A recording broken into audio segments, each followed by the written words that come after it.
ہم وہی کہیں گے جو ہمارا دین ہم کو بتاتا ہے. عمل کرو تو تمہارا بھلا ہے، نہیں کوئی عمل کرے تو بسم اللہ الرحمن الرحیم نحمده ونصلي ونسلم على رسوله الكريم اما بعد فاعوذ باللہ من الشیطان الرجیم بسم اللہ الرحمن الرحیم ان اللہ وملائکته یصلون علی النبی یا ایہا الذین آمنوا صلوا علیہ وسلموا تسلیما اللہم صل علی سیدنا ومولانا محمد وبارک وسلم صلاۃ و سلاما علیک یا رسول اللہ صلی اللہ تعالی علیہ وسلم. السلام علیکم ورحمۃ اللہ وبرکاتہ. جب ایک حاجی یا عمرہ کرنے والا اپنی تمام تیاریاں کر لیتا ہے اور تمام ضروری سامان اپنے پاس رکھ لیتا ہے، کل کچھ باتیں بتائی گئی تھیں کہ حج کی تیاری کیسے کریں. اس میں ایک چیز یہ یاد رکھیں کہ ٹور سے جانے والے حاجیوں کو بہت ساری سہولتیں ٹور کی جانب سے دی جاتی ہیں، تو اپنے ساتھ سامان اسی حساب سے لیں. جیسے بیگ وغیرہ بھی ٹور کی جانب سے دیے جاتے ہیں تو آپ کو خریدنے کی ضرورت نہیں پڑے گی، اور لوٹا گلاس وغیرہ یہ سارے معاملات ٹور کی جانب سے ہوتے ہیں. تو ٹور سے جانے والے یہ یاد رکھیں کہ جو آسانیاں ان کی طرف سے ہیں، جو چیزیں دی جاتی ہیں، آپ پوچھ لیں، معلوم کر لیں، اور اس کے علاوہ جو چیزیں آپ کو ضروری ہیں آپ ان چیزوں کو خرید لیں. جب تیاریاں آپ کی ہو جائیں اور ایک حاجی یا عمرہ کرنے والا جب اپنی تمام تیاریاں مکمل کر لیتا ہے اور تمام تر ضروری سامان رکھ لیتا ہے، تو اب اس کی روانگی کا وقت آتا ہے، اس کے نکلنے کا وقت آتا ہے.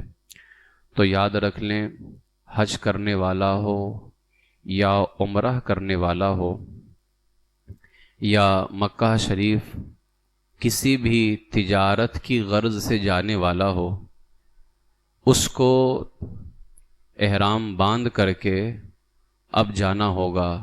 اس لیے کہ حج کرنے والا یا عمرہ کرنے والا یا اس کے علاوہ مکہ شریف جا رہا ہے لیکن وہ حج یا عمرہ کے ارادے سے نہیں، تجارت کے ارادے سے جا رہا ہے، تو کچھ جگہیں ایسی ہیں کہ ان کے آگے وہ شخص گزر نہیں سکتا ہے بغیر احرام کے، اس کے لیے جائز نہیں ہوگا. اب جب بات آئی ہے ان جگہوں کی تو یہاں پر کچھ اس حوالے سے بھی سن لیں. ان جگہوں کو شریعت مطہرہ کی اصطلاح میں میقات کہا جاتا ہے، یعنی یہ 5 باؤنڈری ہے، 5 میقات ہے. دنیا بھر کے کسی بھی خطے سے، کسی بھی ملک سے آنے والے یہ 5 باؤنڈری ہیں جن کو شریعت میں میقات کہا جاتا ہے. 5 میقات. ان کے آگے جانے والا اور اس کا ارادہ مکہ شریف جانے کا ہو تو کوئی بھی شخص ان کے آگے بغیر احرام کے گزر نہیں سکتا ہے، اس کے لیے گزرنا جائز نہیں ہوگا.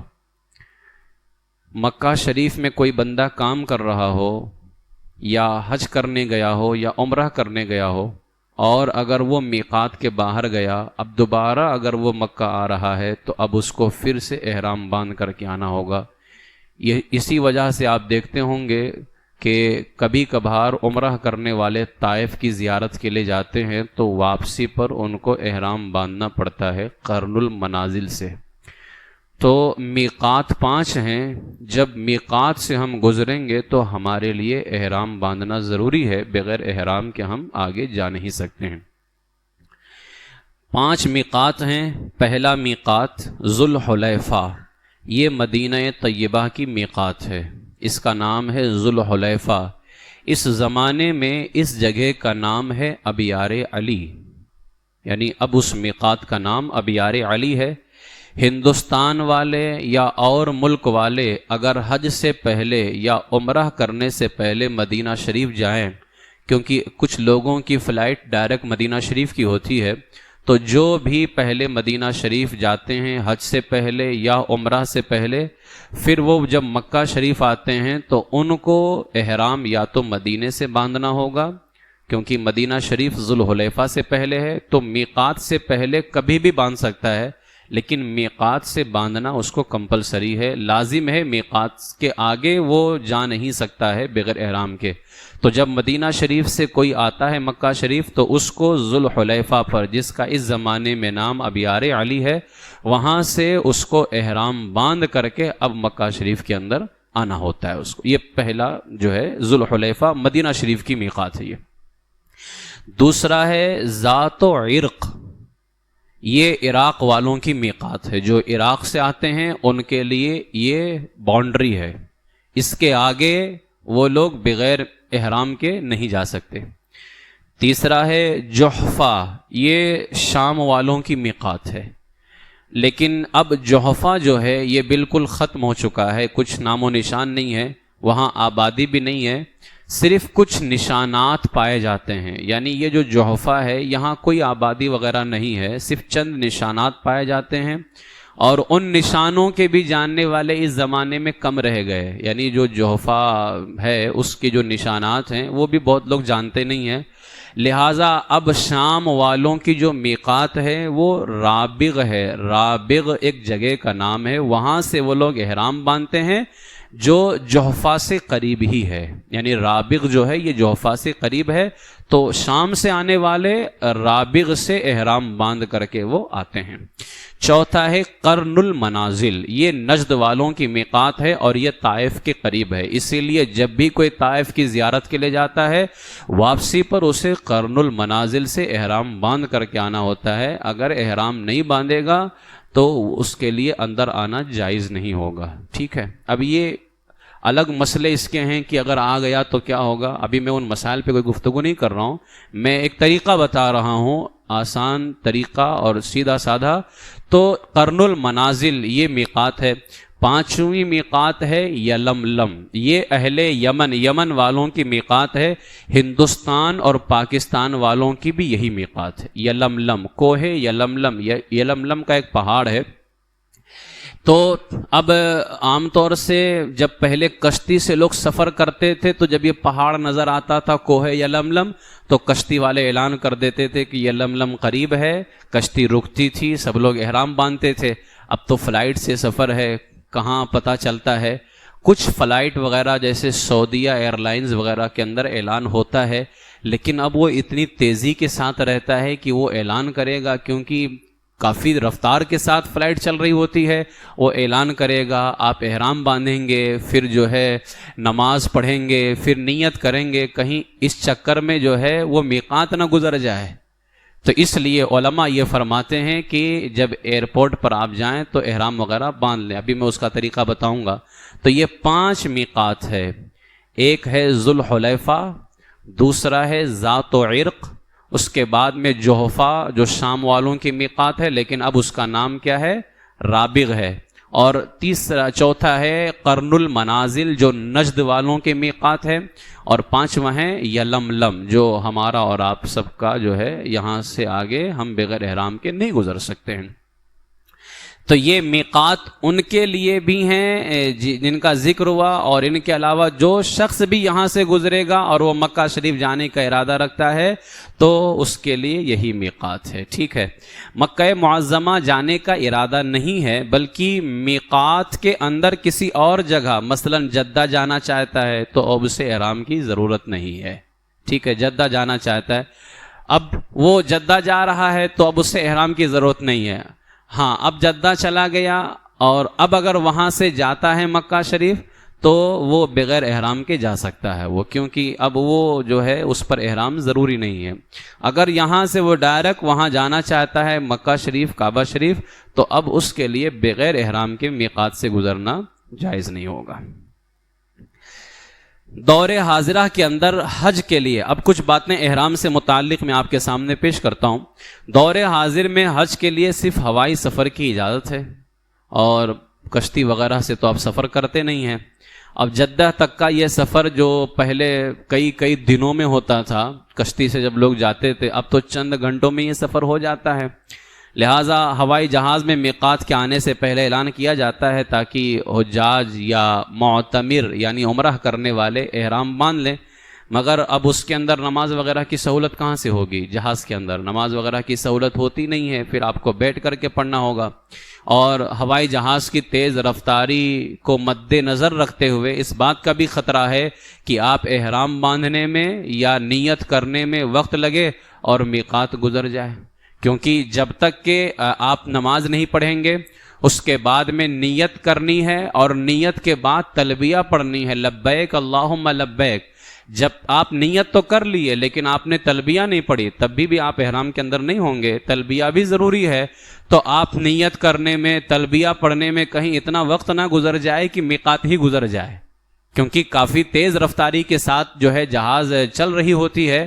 تو اس بنیاد پر علماء فرماتے ہیں مناسب یہ ہے کہ جب ایئرپورٹ پر پہنچنے جانے کا ارادہ ہو، یعنی اب ہم تیار روانگی ہماری ہے، نکلنے والے ہیں، ایئرپورٹ پر جانا ہے، تو علماء فرماتے ہیں کہ ایئرپورٹ پر جانے کا ارادہ ہو تو پہلے غسل سے فارغ ہو کر کے مرد احرام کی چادریں اور عورتیں اپنے روز مرہ کے کپڑے پہن لیں. یعنی جو عورتیں کپڑے روزانہ پہنتی ہیں، معمولی جو ان کے روزانہ کا معمول ہے وہی لباس پہنیں گی، عورتوں کا الگ سے کوئی کپڑا نہیں ہے. مرد احرام کی 2 چادریں پہنے گا. نماز، نیت اور تلبیہ ابھی نہیں پکارے گا، صرف اپنے گھر سے نکلے تو احرام کی چادر پہن لے. اس لیے کہ نماز، نیت اور تلبیہ کر لے گا تو وہ حالت احرام میں آ جائے گا. اور ابھی پتہ نہیں، ایسا بھی تو ہو سکتا ہے کہ اس کی فلائٹ خدا نہ کرے کبھی کبھار 15 گھنٹہ دیر ہو جاتی ہے. اب ظاہر سی بات ہے حالت احرام میں آ گیا تو احرام کی پابندیاں لگ جائیں گی، اور احرام کی پابندیاں کوئی معمولی پابندیاں نہیں ہوتی ہیں. تو اس بنیاد پر آپ صرف وہ چادر، اب اس سے ہمیں یہ بھی سمجھ میں آ رہا ہے کہ صرف چادر پہننے کا نام احرام نہیں ہے، احرام نام ہے نیت تلبیہ کرنے کا. جب تک آپ نماز 2 رکعات ادا کرنے کے بعد نیت احرام کی اور تلبیہ نہیں کہیں گے، تلبیہ یعنی لبیک اللہم لبیک، تب تک آپ حالت احرام میں نہیں جائیں گے. یہ کپڑا احرام کا کپڑا ہے، یہ حالت احرام میں نہیں بندھا جاتا ہے. تو آپ گھر سے جب نکلے یہیں سے تو آپ چادر وغیرہ پہن لیں مرد، اور عورتیں اپنے روز کے کپڑے پہن لیں، لیکن نماز اور تلبیہ اور جو ہے نیت یہ ابھی نہیں کریں جب تک کہ آپ ایئرپورٹ پر پہنچ نہ جائیں، اپنا بورڈنگ کارڈ حاصل نہ کر لیں اور آپ کو اطمینان نہ ہو جائے کہ آج ہی ہماری فلائٹ کی روانگی ہے. جب آپ کا امیگریشن ہو جائے، کسٹم کے سارے معاملات ہو جائیں، یعنی اب آپ اندر جا چکے اور آپ کو اطمینان ہو گیا کہ ہاں آج ہی فلاں وقت ہماری فلائٹ کی روانگی ہے، اب آپ اندر جائیے اور سارے معاملات اندر ہوتے ہیں. آپ وہاں پر نماز بھی ادا کیجئے اور نیت بھی کیجئے، تلبیہ بھی کیجئے. اب مردوں کے احرام کا طریقہ کیا ہے، عورتوں کے احرام کا طریقہ کیا ہے، اس حوالے سے آپ سن لیں. جب روانگی کا وقت آئے تو آپ گھر پر احرام باندھنے سے پہلے مسواک کریں، وضو کریں، احرام کی نیت سے خوب مل کر کے نہائیں. یعنی یہ نہانا ہمارا احرام کی نیت سے ہونی چاہیے، احرام کی نیت سے خوب مل کر کے نہائیں. اگر نہانا ممکن نہ ہو تو صرف وضو کریں اور با طہارت یعنی پاکی کی حالت میں احرام کے کپڑے باندھیں. غسل سے پہلے ناخن کتر لیں، خط بنوا لیں یعنی چہرہ وغیرہ بنوا لیں. بغل کے بال، ناف کے نیچے کے بال دور کر دیں، بلکہ پیچھے کے بال بھی دور کر لیں. اگر مرد چاہیں تو اپنے سر کے بال چھوٹے کرا لیں تاکہ احرام میں بالوں کی حفاظت سے نجات ملے. ظاہر سی بات ہے بال بڑے رہیں گے تو بال سنبھالتا رہے گا اور بال وغیرہ ٹوٹنا نہیں چاہیے. اگر اپنے سے ٹوٹ رہا ہے تو کوئی مسئلہ نہیں ہے، لیکن اگر خود سے توڑا تو اس کے پھر مسائل اور اس کے احکام نافذ ہو جائیں گے. تو بال وغیرہ جو ہے چھوٹے کروا لے. غسل کرنے کے بعد مرد سلے کپڑے اور موزے اتار دے. اب مرد جو ہے سلے کپڑے اور موزے نہ پہنے، اگر وہ پہنے گا بھی تو احرام کی نیت سے پہلے تو اس کو اتار نہیں ہوگا، ٹھیک ہے، لیکن غسل کرنے کے بعد سلے ہوئے کپڑے اور موزے اتار دے. ایک چادر نئی یا دھلی ہوئی اوڑھ لے اور ایسا ہی ایک تہبند نیچے باندھ لے. یہ 2 چادریں ہو گئی, اور یہ کپڑے سفید اور نئے ہوں تو بہتر ہے, پرانے بھی چل جائیں گے لیکن اگر جیسے نیا نہیں ہے تو اس کو دھل لے. غسل کے بعد مرد اپنے بدن اور احرام کی چادر پر خوشبو لگائے. یہ مسئلہ بہت ہی اہم ہے. جب ہم غسل کرتے ہیں تو ابھی ہم نے تو نیت کی نہیں ہے, ہم نے تلبیہ نہیں پڑھی ہے نا, ابھی ہم حالت احرام میں گئے نہیں, تو کچھ لوگ یہاں سمجھتے ہیں کہ اب ہم خوشبو نہیں لگا سکتے ہیں. خوشبو آپ لگا سکتے ہیں کیونکہ ابھی آپ حالت احرام میں نہیں ہیں. میں نے سیکنڈ ٹائم پہ جب میں عمرے پہ جا رہا تھا تو میں نے خوشبو لگایا اپنے احرام کے کپڑے پر, تو ایک جن نے اعتراض کیا تھا. مجھے بڑی حیرت ہوئی کہ مطلب وہ پڑھے لکھے آدمی تھے لیکن مجھے نہیں سمجھ میں آیا کہ کس طرح کے پڑھے لکھے آدمی ہیں. انہوں نے اعتراض کیا. یہی وجہ ہے کہ جب عالم کوئی کام کرے تو اس پہ اعتراض نہیں کرنا چاہیے. اگر آپ کو نہیں معلوم ہے تو خاموشی کے ساتھ دیکھتے رہیے بس اس کو. غسل کرنے کے بعد اپنے بدن پر اور احرام کی چادر پر خوشبو لگانا سنت ہے. خوشبو لگانا کیا ہے؟ سنت ہے. یہ آج کل جو خوشبوئیں ملتی ہیں ان کا جرم کہتے ہیں ایسی خوشبو لگانا جس کا عین یعنی جب لگائیں تو اس کا حصہ بدن یا کپڑے پر بیٹھ جائے, اس کا رنگ, اس کا عین بیٹھ جائے. بہت سارے خوشبو ایسے ہوتے ہیں نا جن کا عین بیٹھ جاتا ہے, یعنی اس کا رنگ پتہ چلتا ہے کہ خوشبو لگائے, یعنی وہ سونگنے سے نہیں. اب اس میں سے جو ہے خوشبو آئے یا نہ آئے, کچھ خوشبو تو ایسے ہوتے ہیں کہ وہ داغ دھبا بیٹھ جاتا ہے, دور سے پتہ چلتا ہے دیکھ کر کے کہ یہ جو ہے عطر وغیرہ لگایا ہے. لیکن آج کل جو خوشبوئیں ہوتی ہیں ان میں جرم باقی نہیں رہتا ہے, اور اگر کوئی ایسا خوشبو ہے جس کا جرم باقی رہے جیسے مشک وغیرہ تو اس کو کپڑے پر نہ لگائیں. یعنی غسل کرنے کے بعد میں عمرہ کرنے والا یا حج کرنے والا ضرور اپنے بدن پر اور اپنے احرام کے کپڑے پر خوشبو لگائے, لیکن خوشبو وہ لگائے جس کی صرف خوشبو ہو. تو آپ یہ کر لیں, جو آج کل خوشبو وغیرہ ملتی ہیں آپ اس کو لے کر کے ہاتھ پہ خوب اچھے سے لگائیں, کیونکہ اس کا جرم بیٹھتا نہیں ہے, باقی نہیں رہتا. آپ اس کو ملیں گے سب ختم ہو جاتا ہے, وہ سب ختم. اس کے بعد اپنے بدن پر مل لیں اور احرام کے کپڑے پر مل لیں, یہ سنت ہے. اور اس بات کا بھی دھیان رکھیں کہ خوشبو بالکل پاک ہو, الکوہل وغیرہ اس میں ہرگز نہ ملے, اس لیے کہ الکوہل شراب کے مثل ناپاک ہے. وہ اس بات کا دھیان رہے, بغیر الکوہل والی خوشبو ہونی چاہیے. احرام کی نیت کرنے سے پہلے خوشبو لگانے میں کوئی حرج نہیں, کیونکہ یہ سنت رسول صلی اللہ تعالی علیہ وسلم ہے. اگرچہ اس کی خوشبو بعد میں باقی رہے, یعنی خوشبو اتنی زیادہ تیز ہے کہ احرام کی نیت آپ نے کر لیا پھر بھی خوشبو باقی ہے, خوشبو باقی رہے پہلے جو آپ نے لگایا ہے تو کوئی حرج نہیں, جرم نہیں ہونی چاہیے, یعنی اس کا نشان نہیں بیٹھنا چاہیے, جو نشان بیٹھ جاتا ہے. ہاں بعد میں جب احرام کی آپ نیت کر لیں گے تو اب خوشبو لگا ہی نہیں سکتے ہیں, چاہے جرم بیٹھے یا نہ بیٹھے, آپ خوشبو نہیں لگا سکتے. لیکن احرام کی نیت سے پہلے آپ خوشبو لگا سکتے ہیں, چاہے اس کی خوشبو احرام کی نیت کے بعد بھی باقی رہے, بلکہ عمرہ پورا ہونے تک باقی رہے, حج پورا ہونے تک باقی رہے, وہ خوشبو آپ لگا سکتے ہیں. ٹھیک ہے. مرد کنگھا کر کے خوشبودار تیل ڈال لے. بعض لوگ یہ کرتے ہیں کہ اسی وقت سے, کچھ لوگ جب چادر پہنتے ہیں احرام کی تو اسی وقت سے لوگ چادر داہنی بغل کے نیچے سے نکال کر کے دونوں پلے بائیں موڑے پر ڈال لیتے ہیں, جو ہم طواف کے وقت شروع کرتے ہیں. اس کو استباء کہتے ہیں. طواف کے وقت ہم شروع کرتے ہیں, اب جیسے ہم نے نیچے تو ایک تہبند بندھی ہوئی ہے, اوپر جو ہماری چادر ہوتی ہے جو ہے, اب ہم چادر ایک کونا ادھر ایک کونا ادھر ہے, تو ہم نے ادھر والے کونے کو تو یہاں اندر گھسیڑ دیا, اب ادھر والے کو کیا کرتے ہیں اپنے اس پہ ڈال لیتے ہیں, اس پہ ڈال لیا ہم نے. ٹھیک ہے. اب جب ہم طواف شروع کریں گے خانہ کعبہ شریف کا, تو اب یہ چادر جو ہم نے ڈالا ہے نا, یہ کندھے کے اوپر سے ڈالا نا, اس طرح سے ہم نے ڈالا ہوتا ہے کندھے کے اوپر سے یہ چادر. لیکن جب طواف شروع کریں گے تو اس چادر کو گھما کر کے یہاں سے اب یہاں ڈالیں گے, یہ داہنا کندھا کھولا جائے گا. پہلے طواف کے وقت میں اس کندھے کو کھولا جائے گا, 7 طواف مکمل ہوتے ہی کندھے کو دوبارہ بند کر دیا جائے گا, کندھے کو دوبارہ بند کر دیا جائے گا. کچھ لوگ یہ کرتے ہیں کہ پہلے ہی اس کو کھول لیتے ہیں. ہم نے بھی اپنے ساتھ عمرے میں ایک شخص کو دیکھا کہ وہ طواف کے بعد بھی جو ہے صفا مروہ کی سعی کے درمیان بھی کھولے ہوئے ہیں, جبکہ وہ اس سے پہلے عمرہ کر چکے تھے. میں نے کل بتایا تھا کہ کئی بار حج کر چکے ہوں یا عمرہ کر چکے ہوں, آپ ہرگز ان سے مسائل نہ سیکھیے, کیونکہ کئی بار کیے ہوئے بھی غلطی کرتے ہیں. علماء سے سیکھیے آپ. ٹھیک ہے. تو کچھ لوگ کیا کرتے ہیں, یہی چادر پہنتے وقت ہی داہنا بغل کھول لیتے ہیں, یہ داہنا کندھا جو ہے یہ کھول لیتے ہیں اور بغل کے نیچے سے نکال کر کے, یہ سنت کے خلاف ہے, یہ سنت کے خلاف ہے.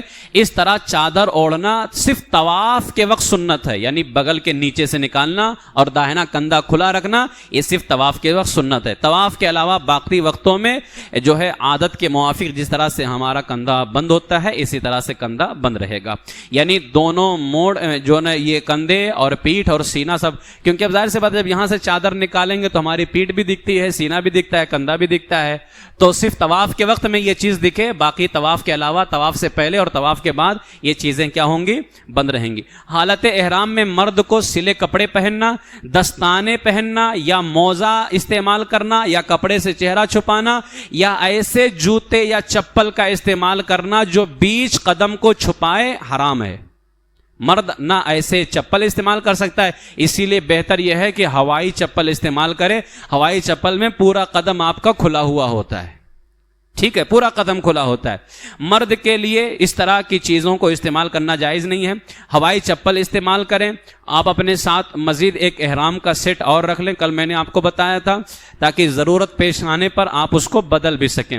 لوگوں کے ذہن میں ایک بات یہ بھی بیٹھ گئی, یہاں پر بتا دوں کہ اگر ایک بار چادر باندھ لی تو اب اسے کھولا یا بدلا نہیں جا سکتا. ایسا نہیں ہے. میں نے ابھی تھوڑی دیر پہلے کیا کہا, احرام نام کس چیز کا ہے, نماز کے بعد نیت اور تلبیہ کا. اس کپڑے کو پہننے کا نام نہیں ہے. خدا نہ خواستہ آپ نے یہاں سے نیت کر لی, ایئرپورٹ پر آپ نے نیت کر لی, آپ تو حالت احرام میں چلے گئے.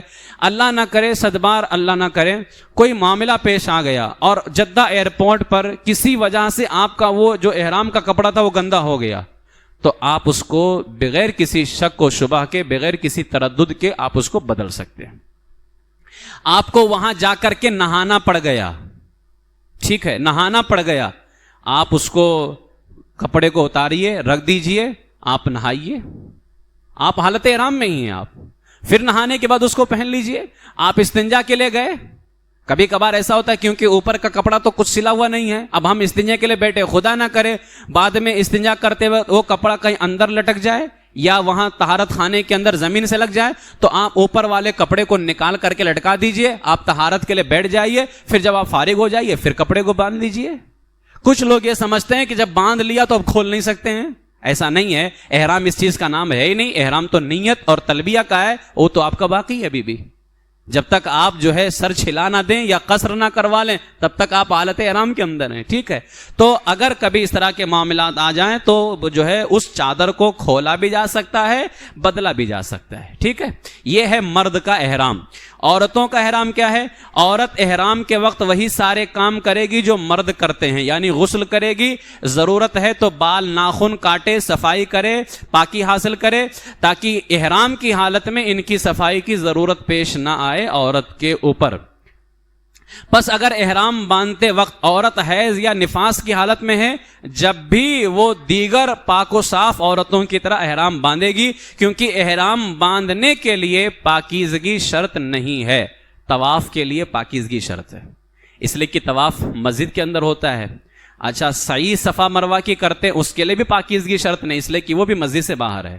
تو طواف کے لیے عورت کے اوپر پاکیزگی شرط ہے, اس لیے کہ وہ مسجد کے اندر ہے, اور مسجد کے اندر عورت بغیر پاکی کے جا نہیں سکتی ہے. اسی طرح اب یہاں جو ہم احرام باندھ رہے ہیں تو اس کے لیے بھی عورت کے اوپر پاکیزگی شرط نہیں ہے.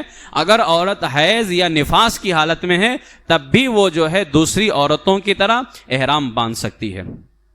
خواتین کے لیے احرام کے وقت مردوں کی طرح غسل سنت ہے. حیض نفاس والی عورتیں بھی غسل کریں گی. عورتوں کے احرام کے لیے کسی مخصوص لباس کا حکم نہیں. بعض لوگ یہ بھی پوچھتے ہیں کہ عورتوں کا احرام کیسے بندھے گا. کچھ اسکارف وغیرہ بھی ملتے ہیں, وہ لوگ لیتے ہیں, اور یہ بھی مشہور ہے کہ یہ احرام ہے, اگر یہ نہیں بندھے گا تو عورت کا احرام نہیں ہوگا. یہ سب بالکل جاہلانہ باتیں ہیں, سب غلط سوچ ہے. عورت اپنے اسی لباس کے اندر رہے گی جو وہ روزانہ استعمال کرتی ہے. اگر چادر سے اس کا سر اس کو چھپانا ہے احرام میں نہیں, اس کو تو ہمیشہ سر چھپانا ہے, اس کو ہمیشہ سر چھپانا ہے. کچھ لوگ اسکارف اس لیے باندھتے ہیں کہ اگر دوپٹہ عورت رکھے گی تو احرام کی حالت میں ہو سکتا ہے کبھی کبھار سر کھل جائے, تو اگر سر کھل جائے عورت کا تو کوئی حرج نہیں ہے. یہ الگ بات ہے کہ اس کا سر کسی غیر مرد کے سامنے نہیں کھلنا چاہیے, لیکن اگر احرام کی حالت میں سر کھل رہا ہے عورت کا تو اس میں کوئی حرج نہیں ہے. لیکن اسکارف بھی باندھ سکتی ہے, دوپٹے بھی رکھ سکتی ہے. عورت کا لباس وہی ہے جو عام طور سے روزانہ کے لباس ہوتے ہیں. مردوں کی طرح اس کا لباس الگ نہیں ہے, بلکہ مردوں کا الگ ہے. 2 چادریں بغیر سلی ہوئی ہونی چاہیے مردوں کی اور عورتوں کی جو روزانہ پہنتی ہیں. حالت احرام کے اندر خواتین کے لیے تمام تر وہ لباس جائز ہیں جو زنانہ لباس یعنی عورتوں کے لباس ہیں. وہ سارے لباس عورتوں کے لیے جائز ہیں, اور وہ لباس مردوں کے لباس کے مشابہ نہ ہو. جیسے آج کل ہمارے ہاں عورتیں پہنتی ہیں, پینٹ شرٹ بھی پہنے ہوئی ہیں, ہے نا, تو اس طرح کے لباس نہیں ہونا چاہیے. اور نہ اتنے تنگ ہوں کہ جسمانی اعضاء برابر نظر آئیں, موٹاپا اس کی حیت سب نظر آئے. نہ اتنے باریک ہوں کہ کپڑوں کے نیچے سے اس کا جسم جھلکتا ہو, اور نہ اتنے چھوٹے ہوں کہ ہاتھ پیر کھلے ہوں, بلکہ موٹے اور کشادہ ہونا ضروری ہے. خواتین مکمل طور پر عورت یعنی غیر محرم سے چھپانے کی چیز ہیں, لہٰذا وہ ایسے کپڑے پہنے جن سے مکمل ستر پوشی ہو. لباس کے سلسلے میں عورت کسی خاص رنگ کی پابند بھی نہیں ہے, بلکہ وہ جو رنگ چاہے, سرخ ہو, ہرا ہو, سیاہ ہو, کسی رنگ کا بھی لباس پہن سکتی ہے. بلکہ کسی ایک رنگ کے پہنے ہوئے لباس کو جب چاہے دوسرے رنگ کے لباس سے بدل بھی سکتی ہے. یہاں سے عورت نکلی تھی جو ہے نقاب پہن کر کے, نقاب حالت جو نقاب پہنی ہوئی تھی اور وہ کالے رنگ کا تھا. اب وہاں جا کر کے مکے میں اس نے سفید پہن لیا, ہرا پہن لیا, تو وہ بدل بھی سکتی ہے. اس پہ کوئی ضروری نہیں کہ وہ فلاں جو ہے. عورت احرام کی حالت میں دستانے اور موزے بھی استعمال کر سکتی ہے.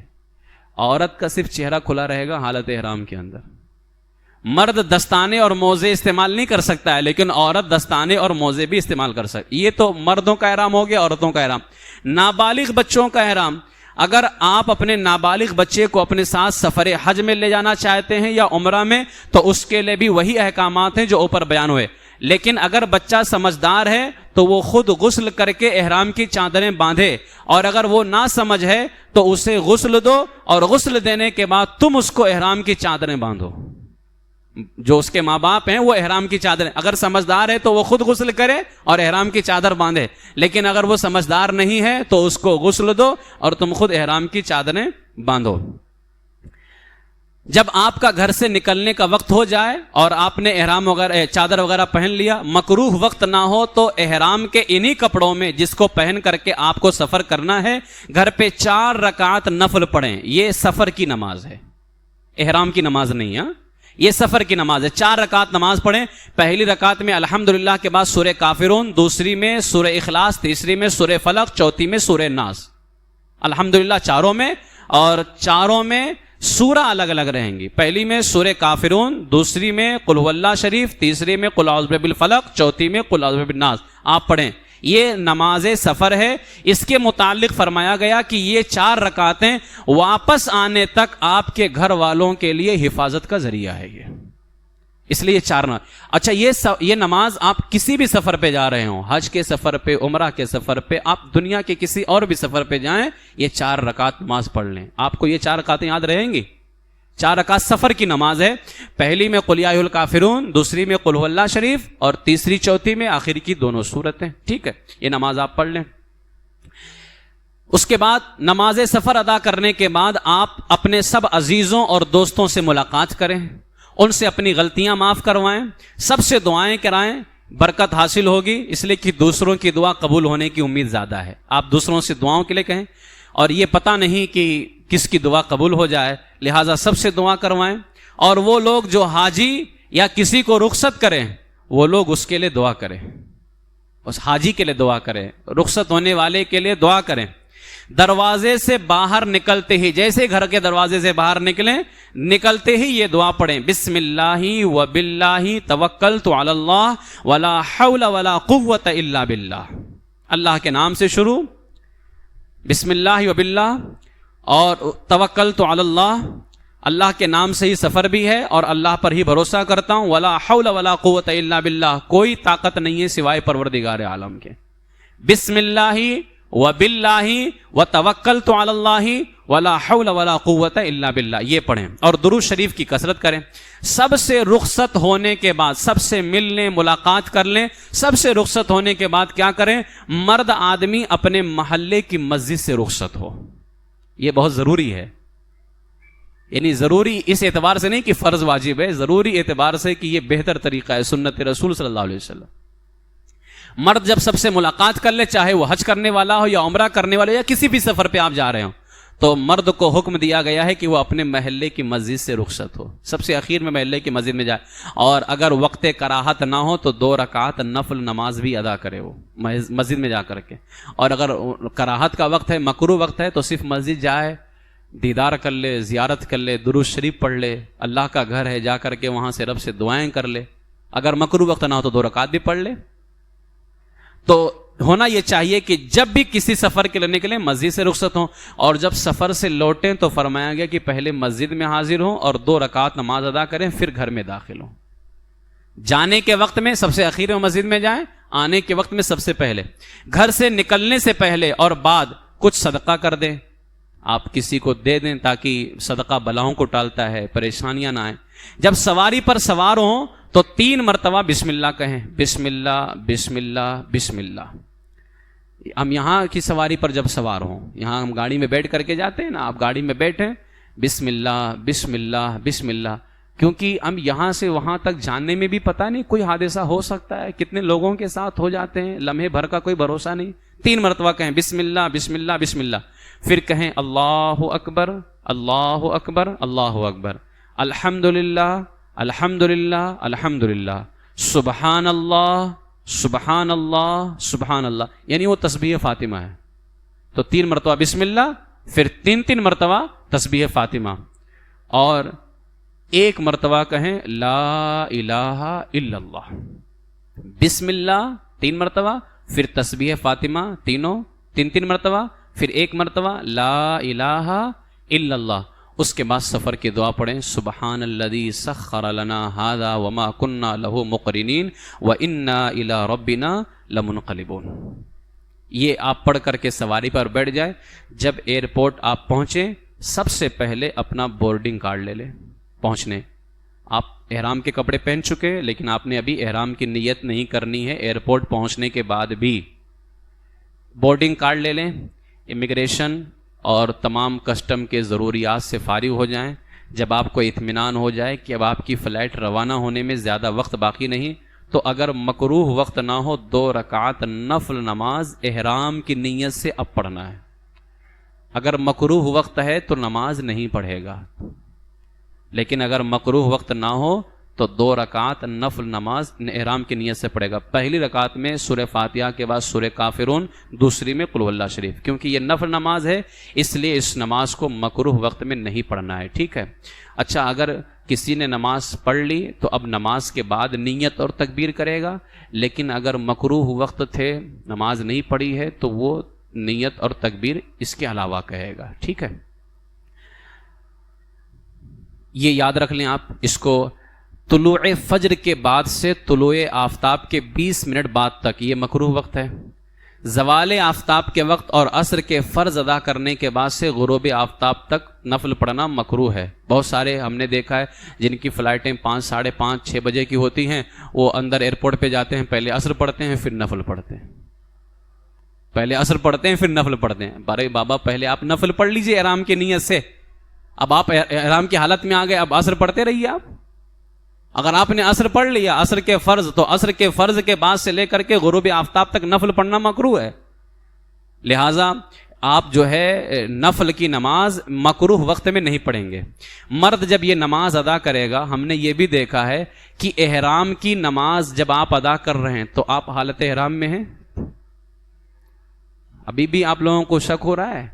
جب آپ احرام کی نماز پڑھ رہے ہیں تو آپ احرام کی حالت میں ہو گئے؟ ابھی کیسے ہو گئے جب آپ نے نیت نہیں کی ہے، تلبیہ نہیں پڑھی ہے؟ کچھ لوگ احرام کی نیت، تو احرام کی نماز تو کیا ہمارے یہاں گھر پہ اور مسجد میں نماز پڑھتے تو اسی وقت سر کھول دیتے ہیں، اسی وقت سر کھول دیتے ہیں. بہت عجیب مسئلہ لوگوں کے درمیان پایا جا رہا ہے.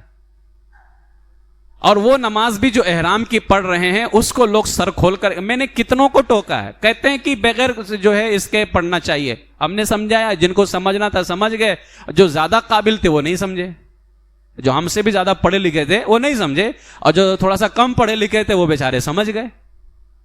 یہ حالت ہوتی ہے لوگوں کی. ننگے سر نماز پڑھنا خلاف سنت ہے، اور ابھی آپ احرام کی حالت میں نہیں، گویا کہ آپ خلاف سنت کام کر رہے ہیں. بتائیے وہ نماز جو احرام کی نماز ہے آپ اس کو سنت کے خلاف ادا کر رہے ہیں کہ نہیں ادا کر رہے ہیں؟ تو اس بنیاد پر جب احرام کی نماز پڑھیں، مرد یہ نماز ادا کرتے وقت کیا کرے گا؟ جو چادر ہے نا، چادر اس کو اس طرح سے اپنے سر کے اوپر رکھ لیں. کوئی ٹوپی بھی رکھ سکتا ہے، کوئی دستی بھی رکھ سکتا ہے، سر چھپا کر کے نماز پڑھے گا. اور جیسے ہی سلام پھیرے گا، سلام پھیرتے ہی چادر اپنے سر سے اتار دے. عورتیں بھی یہ نماز اسی طرح سے ادا کریں. مگر یہ بات عورت یاد رکھے کہ جسم کے تمام اعضاء سوائے چہرہ کے سب چھپا رہے گا، سب چھپا رہے گا. جیسے اور نماز عورتیں پڑھتی ہیں اسی طرح سے صرف چہرہ، کیونکہ اور نمازوں میں بھی چہرہ کھلا رہے گا نا. اور چہرہ، ہتھیلی اور جو قدموں کے جو برابر یہ حصے ہوتے ہیں ان کے علاوہ، ہے نا، پورا اس کا جو ہے جسم بند رہے گا، چھپا رہے گا. اب جب نماز سے فارغ ہو گئے اور آپ کو پتا چل چکا ہے کہ آج ہی آپ کی روانگی ہے، اب آپ کو نیت کرنی ہے. اب نیت میں آج نہیں بتاؤں گا، اس لیے کہ حج 3 طرح کا ہوتا ہے اور سب کی الگ الگ نیتیں ہیں. انشاءاللہ تعالی اب ہم کل بتائیں گے حج کی کتنی قسمیں ہیں اور حج کی کس قسم میں ہمیں نیت کس طرح سے کرنی ہے، کیونکہ ہر ایک حج کی الگ الگ نیت ہے. آپ نے کس حج کا ارادہ کیا ہے وہ تو آپ جانیں، اور اسی اعتبار سے آپ کو نیت کرنی پڑے گی. اور جب آپ نیت کر لیں گے پھر اس کی کچھ پابندیاں بھی لگ جائیں گی، وہ پابندیاں بھی کل بتاؤں گا. اس لیے کہ آپ نے ابھی صرف کپڑا پہنا ہے، اور کپڑا پہننے میں تو پابندی لگتی نہیں ہے جب تک کہ آپ نیت اور تلبیہ نہ کہہ لیں. تو انشاءاللہ تعالی ہم کل اپنا جو ہے درس اس حوالے سے دیں گے کہ حج کتنی طرح کا ہوتا ہے. اللہ تبارک و تعالی ہم سب کو جو حج کرنے والے ہیں یا عمرہ کرنے والے ہیں، اللہ تعالیٰ سب کو صحیح معنوں میں جو ہے حج کی توفیق عطا فرمائے، اور ہم سب کو اللہ تعالیٰ حج مبرور نصیب فرمائے، ایمان پر زندہ رکھے، ایمان ہی پر خاتمہ بالخیر فرمائے. وآخر دعوایا ان الحمد للہ رب العالمین.